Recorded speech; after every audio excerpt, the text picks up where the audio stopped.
Trump campaign's national press secretary, Hogan Gidley. Hogan, thank you so much for joining us here tonight. I want to talk about Joe Biden plagiarism, but I really need to get your reaction to what the president did in commuting Roger Stone's sentence today. What's your reaction to that? What's the president's view on this? Well, it's a good move by the president, of course. Listen, so many people, so many good people were caught up in this Russian hoax. This was perpetrated by overzealous Democrats, partisan hacks trying to take down the president. We now know the campaign was spied upon, wiretapped, authorized by the previous administration. We wouldn't know if Donald Trump hadn't been elected that Comey and Clapper and Brennan were all lying in front of Congress and in other ways. We wouldn't know the names Lisa Page and Peter Strzok, the two lovers that conspired to take down a president with an insurance policy. We wouldn't know any of that had Donald Trump not been elected. Now we do, and I think the president's doing the right thing by trying to right some of the wrongs of the partisanship of the past. No, I think you're absolutely right. Imagine if Hillary Clinton had won, the likes of Comey and McCabe and Strzok and all that, they would be running the country at the law enforcement end of this. So thank goodness that didn't come to fruition. The president is making a very, very strong accusation to accuse anybody of plagiarism. But it's not new for Joe Biden. He's been in this boat many, many times throughout his decades of service. Oh, absolutely. We know, look, he plagiarized a couple of words from the president's past, but he's plagiarizing the policies from socialists like Bernie Sanders and AOC and Ilhan Omar, Rashida Tlaib, Elizabeth Warren.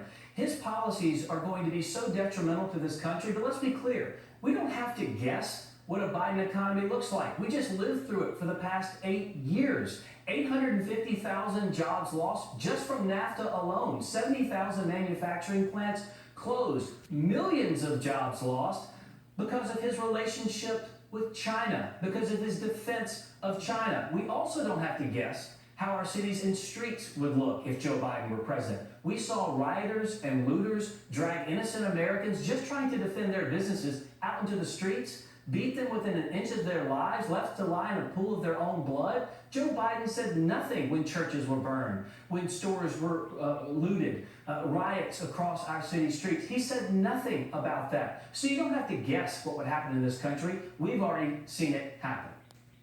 Hogan Gidley, thank you so much for joining us tonight. We do appreciate it. Absolutely, Jason. If I may say one more thing.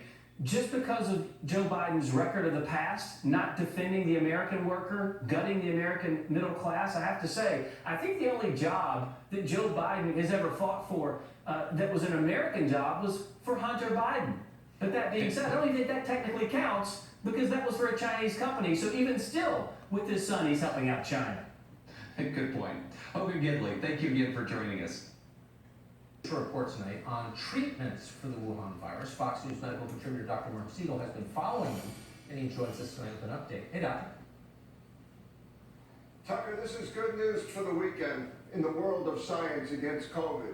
Let's start with remdesivir, the antiviral drug. We reported on this all the way back in February. We were probably the first to actually interview Dr. Andre Khalil, who was a lead investigator into remdesivir. This drug is a very clever drug, by the way, because it insinuates itself into COVID-19, into the SARS-CoV-2 virus, and the virus mistakes it for a building block. Meanwhile, the antiviral drug stops it from growing. And tonight, Gilead has announced that their data shows that it decreases the death rate in severely ill patients by 60% in the hospital, 60%, and improves the quality of life and improves clinical outcomes.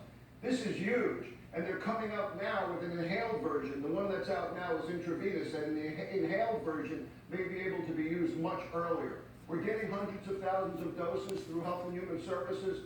This is a real game changer, very exciting news. The second news tonight is on the vaccine front. BioNTech, which is a vaccine manufacturer working together with our own Pfizer, has come up with information that their first studies on what's called a messenger RNA vaccine, Tucker. This vaccine is also very clever. It's a genetic strand of material that teaches your cells to make the spike protein that's on the virus. And guess what happens next? That protein causes an immune response. You know what the news is today? They have discovered that the immune response, the antibodies, are greater than the amount of antibodies made by somebody recovering from COVID-19. In fact, my inside medical sources tell me that the kind of antibodies being made are neutralizing antibodies, the very kind you need to neutralize this virus.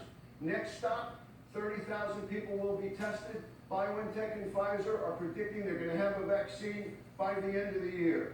This looks very, very promising, Tucker. Hats off to Dr. Khalil. Hats off to the vaccine scientists. In fact, I want to give a hats off to the whole idea of science, not politics, science, battling COVID-19 in the middle of a pandemic and winning. What a sign of hope for the weekend, Tucker. Middle of not just a pandemic, but a presidential election in which a lot of science has been rendered impossible. No, I was just thinking the exact same thing. Some of us still believe in science, have hope in it. So this is great news. Doctor, thank you for it.